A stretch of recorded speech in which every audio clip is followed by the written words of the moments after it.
बिस्मिल्लाहिर्रहमानिर्रहीम रब्बी ज़िदनी इल्मा। अस्सलाम वालेकुम डियर स्टूडेंट्स। आज हम क्लास 11th का यूनिट नंबर 1 कम्प्लेक्स नंबर्स के मल्टीपल चॉइस को डिस्कस करते हैं। सबसे पहले हमारे पास है the equation x² + 1 = 0 has the solution in set. तो हमने कैसे इसका सॉल्यूशन सेट निकालना है। हमारे पास x² + 1 है। इक्वेशन हमारे पास क्या है, x² + 1 = 0। इक्वल के इस साइड पे चला जाएगा तो ये -1 हो जाएगा। अब देखिए हमने क्या करना है, इसको कैसे सॉल्व करना है। Taking square root both side, तो हम इसका स्क्वायर रूट ले लेते हैं। अब तो हमारे पास x किस चीज़ के इक्वल हो जाएगा, -1 स्क्वायर रूट। अगर हमारे पास स्क्वायर रूट में -1 हो तो ये हमारे पास कम्प्लेक्स नंबर होता है। इसलिए हमारे पास जो ऑप्शन बी है वो बिल्कुल ठीक है। तो ये हमारे पास इसका जो सोल्यूशन सेट है वो हमारे पास क्या होगा, कम्प्लेक्स नंबर। तो नेक्स्ट हम देखते हैं the number of the form x + i where x and y belong कर रहे हैं रियल नंबर्स को एंड i इक्वल है -1 स्क्वायर रूट आर कॉल्ड। तो इसका क्या ऑप्शन होगा हमारे पास, complex number, natural number, real number या रैशनल नंबर्स। तो ये हमारे पास कम्प्लेक्स नंबर्स की डेफिनेशन है। कम्प्लेक्स नंबर की डेफिनेशन, अब ये देखिए जो नंबर है हमारे पास ये एक कम्प्लेक्स नंबर है क्योंकि यहाँ पे आयोटा आ गई है। तो अब यहाँ पे हमारे पास x और y दोनों रियल नंबर्स को बिलोंग करते हैं और आयोटा हमारे पास इक्वल है -1 स्क्वायर रूट। तो हमारे पास ये कम्प्लेक्स नंबर कहलाएगा। तो इसका ऑप्शन ए बिल्कुल ठीक है कि ये हमारे पास कम्प्लेक्स नंबर है। नेक्स्ट थर्ड हमारे पास है the imagery part of A complex number a + i b is. तो हमने क्या बताना है कि इसका इमेजरी पार्ट क्या है। इमेजरी पार्ट जहाँ पे हमारे पास आयोटा के साथ जो वैल्यू होती है वो इमेजरी पार्ट होता है। अगर हम इस कम्प्लेक्स नंबर को देखें तो a हमारे पास रियल पार्ट होता है और जो b है वो हमारे पास इमेजरी पार्ट होता है। तो यहाँ पे ऑप्शन बी बिल्कुल ठीक है कि हमारे पास b हमारे पास इमेजरी पार्ट है। तो इसी तरीके से नेक्स्ट पार्ट है हमारे पास for any complex number z। हमारे पास ये जो z है ये हमारे पास कोई कम्प्लेक्स नंबर है। z इक्वल है z conjugate if and only if. If and only if का मतलब है कि अगर हम z का कॉन्जुगेट लें तो वो हमारे पास z की इक्वल होगा और अगर हमारे पास z है वो हमारे पास z कॉन्जुगेट की इक्वल होगा। हम लेट करते हैं सबसे पहले कि z हमारे पास इक्वल है a + b आयोटा। ये हमारे पास एक कम्प्लेक्स नंबर है, ठीक है। तो ज़ाहिर सी बात है तो इसका कॉन्जुगेट हमारे पास किस चीज़ के इक्वल होगा, a - b आयोटा। कॉन्जुगेट में क्या होता है कि हमारे पास जो आयोटा के साथ वाला जो साइन है वो चेंज हो जाता है। अगर यहाँ प्लस है, अगर हम इसका कॉन्जुगेट लेंगे तो हमारे पास -b आयोटा होगा। तो वो हमने क्या स्टेटमेंट प्रूव करनी है कि हमारे पास अगर z हमारे पास कोई कम्प्लेक्स नंबर हो तो वो इक्वल होगा z कॉन्जुगेट के। कब इक्वल होगा, देखिए अगर हमारे पास यहाँ पे प्लस का b है या तो माइनस का b है तो हमारे पास हम सबसे पहले लेट करते हैं कि किस चीज़ के इक्वल हो, कब ये आपस में इक्वल होंगी। जब हमारे पास ये वाली वैल्यू और ये वाली वैल्यू आपस में ज़ीरो होंगी, मतलब जो हमारे पास इमेजरी पार्ट है वो अगर हमारे पास ज़ीरो के इक्वल होगा तो हम कह सकते हैं ना कि हमारे पास ये कम्प्लेक्स नंबर आपस में इक्वल है, मतलब z और z का कॉन्जुगेट आपस में इक्वल है। फॉर एग्ज़ाम्पल हमारे पास हम सबसे पहले लेट करते हैं कि हमारे पास z इक्वल हो a + 0 आयोटा। तो इसका कॉन्जुगेट किस चीज़ के इक्वल होगा, a। अभी इसके कॉन्जुगेट लेना है ना, तो यहाँ पे प्लस है तो यहाँ पे माइनस हो जाएगा 0 आयोटा। 0 जिससे भी मल्टीप्लाई होता है तो इसको 0 कर देता है। तो वैल्यू हमारे पास क्या हमें मिली कि हमारे पास z इक्वल है z के कॉन्जुगेट के। मतलब यहाँ पे हमारे पास जो इमेजरी पार्ट है वो इक्वल है 0 के, कि हमारे पास इमेजरी पार्ट है कम्प्लेक्स नंबर का वो 0 के इक्वल हो। तो इसका जो है ना हमारे पास ऑप्शन डी बिल्कुल ठीक है।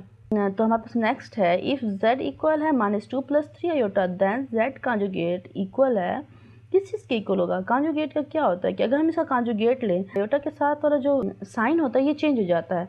अब यहाँ पे +3 आयोटा है तो यहाँ पे -3 आयोटा होगा, बाकी सारी वैल्यूज वैसे की वैसे होंगी। हमारे पास ये ऑप्शन ए -2 - 3 आयोटा।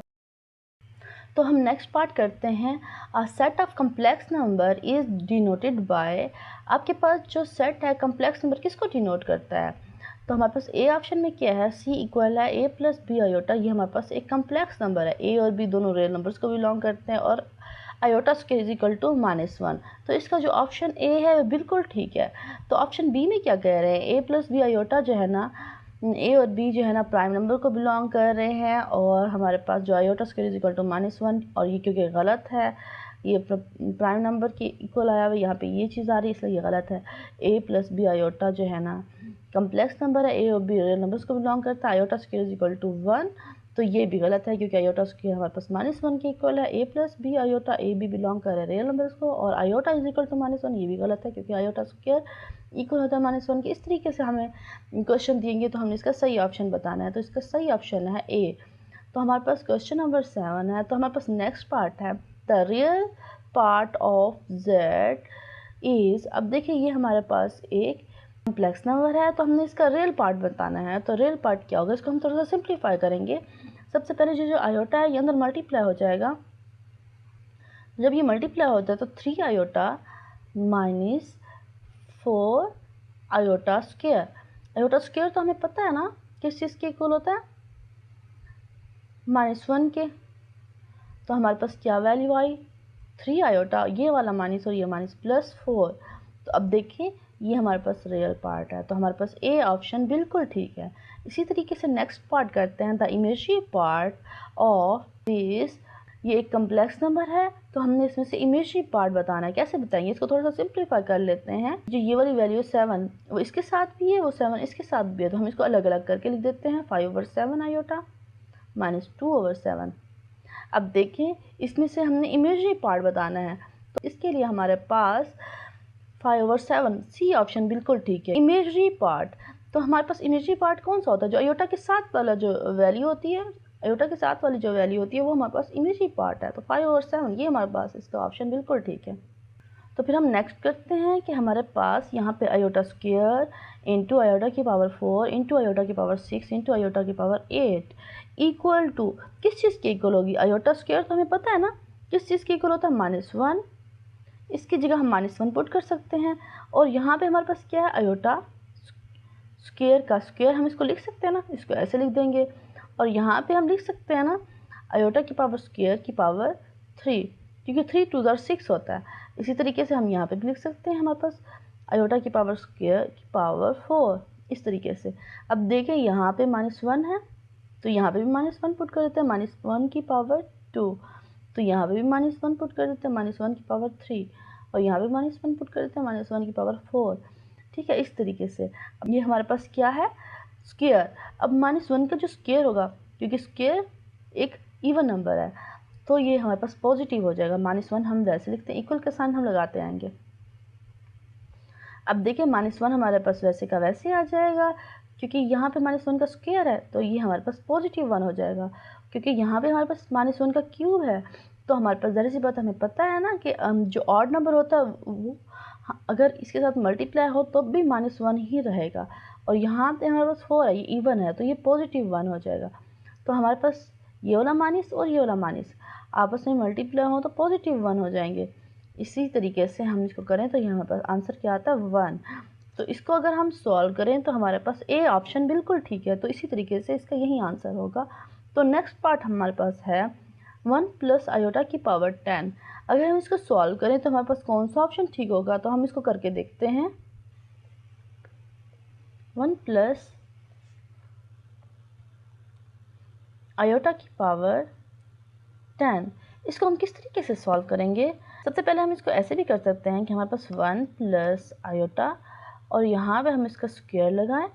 तो अगर हम इसको 5 से मल्टीप्लाई करते हैं तो 5 2 10, तो हम इस 10 को लिख सकते हैं ना 2 और 5, क्योंकि आपस में मल्टीप्लाई होते हैं तो ये 10 ही होता है, तो हम इस तरह से इसको लिख सकते हैं। अब देखिए यहाँ पे इसका स्क्वायर खोल लेते हैं। स्क्वायर का फार्मूला आता है जैसे कि हमारे पास 1 का स्क्वायर प्लस आयोटा का स्क्वायर प्लस 2, फिर यहाँ पे 1 और यहाँ पे आयोटा, और ज़ाहिर सी बात है यहाँ पे इस पूरे की वैल्यू 5 है तो यहाँ पे 5 लिख देंगे। तो अब ये देखिए 1 का स्क्वायर तो 1 ही होता है और आयोटा का स्क्वायर हमें पता है -1 होता है, तो -1 लिख देते हैं प्लस 2 आयोटा और इस पूरे की पावर 5 आता रहेगा। अब देखें एक प्लस का 1 है, एक माइनस का 1 है,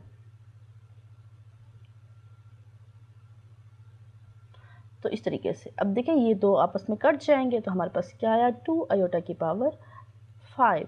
अब 2 को हमने ना 5 टाइम मल्टीप्लाई करना है और आयोटा को भी 5 टाइम करना है, तो हम इसको लिख सकते हैं ना 2 2 ज़ार 4, 4 2 ज़ार 8, 8 2 ज़ार 16, 16 2 ज़ार 32। अगर 2 को मल्टीप्लाई करते हैं तो ये 32 आता है और आयोटा की पावर 5। देखिए यहाँ पे हमारे पास क्या है 32, तो हम इसको लिख सकते हैं आयोटा की पावर 4 इंटू आयोटा। क्यों? क्योंकि दोनों की बेस सेम है, पावर ऐड होती हैं तो हमारे पास बिल्कुल 5 आ जाता है। तो हम इसको इस तरीके से लिख सकते हैं 32 आयोटा की स्क्वायर का स्क्वायर इंटू आयोटा। अब देखिए ये तो हमें पता है ना कि ये -1 के इक्वल है, तो -1 का जो स्क्वायर होता है वो हमारे पास +1 होता है। तो हम इसको लिख सकते हैं 32 आयोटा। तो इसके लिए हमारे पास जो इसका ऑप्शन है डी बिल्कुल ठीक है। तो अभी के लिए इतना ही। नेक्स्ट क्वेश्चन फिर हम नेक्स्ट वीडियो में समझते हैं। Thanks for watching.